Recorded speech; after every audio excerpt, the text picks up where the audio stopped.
Kodok. Oke. Bebek. Apa lagi?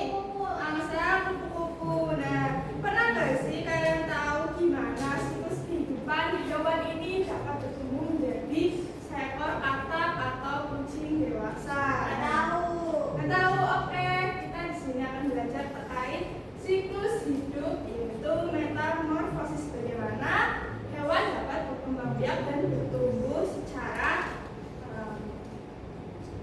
selanjutnya di sini. Misalnya apakah kalian pernah melihat kupu-kupu kecil terbang di sekitar rumah atau sekolah? Pernah? Cantik nggak? Cantik kayak aku. Terus ada yang iya, Mbak Nabila juga cantik. Nah, di sini dari awal lahir, gimana sih bentuk awal lahir sehingga menjadi sebuah kupu-kupu? Ada yang tahu? Enggak. Iya, kepompong. Ada yang pernah tahu kepompong? Pernah lihat di mana? Di taman, di daun, Di tanaman. di gua lawa. Oh iya, jadi banyak ya di sekitar alam sekitar kita, baik di halaman kelas, di dalam lingkungan kelas, ya banyak sekali. Jadi siklus pada makhluk hidup ini mengalami proses yang namanya berkembang biak dengan agar mampu menjaga kelangsungan hidupnya. Jadi hewan ini akan mengalami proses regenerasi untuk berkembang biak agar tidak punah ya. Dan kemudian jenis-jenisnya itu juga banyak macamnya. Di sini ada proses berkembang biak dengan cara melahirkan, bertelur, dan ya betul. Misalnya contohnya melahirkan, di sini ada gambar yang proses berkembang biak melahirkan. Ada di sini ada apa? Sapi. Terus yang bertelur ayam. Oke. Banyak ya sebenarnya ya.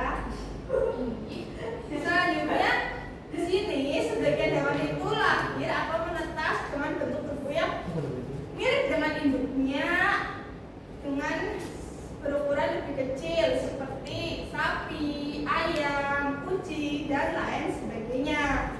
Dan seiring berkembangnya waktu, mereka tumbuh lebih besar menjadi dewasa dan bentuknya tetap sama seperti sejak lahir.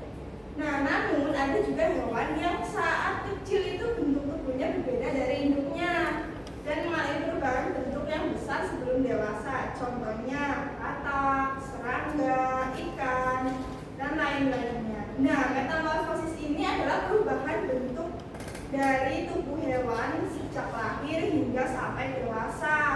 Misalnya perubahan ini terlihat, kita bisa lihat dari contoh hewan kupu-kupu, katak, dan belalang.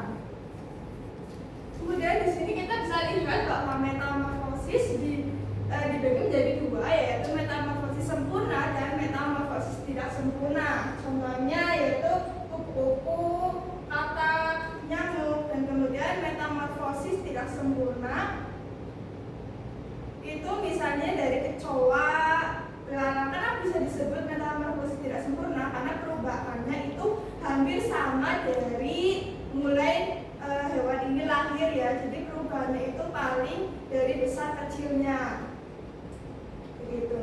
Kemudian ini contoh siklus hidup dari metamorfosis sempurna dan metamorfosis tidak sempurna. Dan di sini bisa dilihat anak-anak dari telur, larva, kemudian kepompong, dan hingga nyamuk ini hampir terjadi perubahan bentuknya ya, dan mengalami perubahan dari mulai telur hingga menjadi imago atau nyamuk dewasa. Kemudian metamorfosis tidak sempurna itu dimulai dari contohnya misalnya katak ini mengalami berbagai perubahan bentuk ya, mulai dari telur hingga menjadi kecebong. Hingga ini kecebong ini biasanya hampir mirip kayak ikan ya.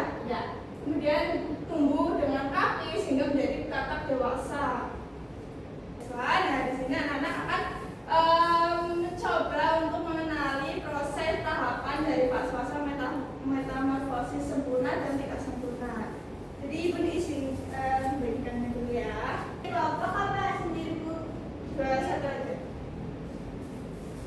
Individu. Iya, individu.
ada ulat, ulat.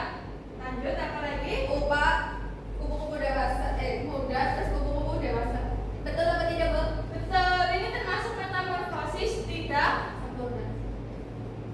Makasih, Bu. Aku sama. Lanjut, Nabila maju. Kalau aku ini metamorfosis nyamuk. Jadi itu yang pertama itu ada telur, kemudian jadi jadi nyamuk. Dewasa. Oke, untuk hari ini kita sudah belajar metamorfosis sempurna dan tidak sempurna. Jadi anak-anak sudah mampu membedakan ya tahapan pertahapan dari metamorfosis sempurna dan tidak sempurna. Semoga sih untuk hari ini selesai sampai di sini pembelajarannya.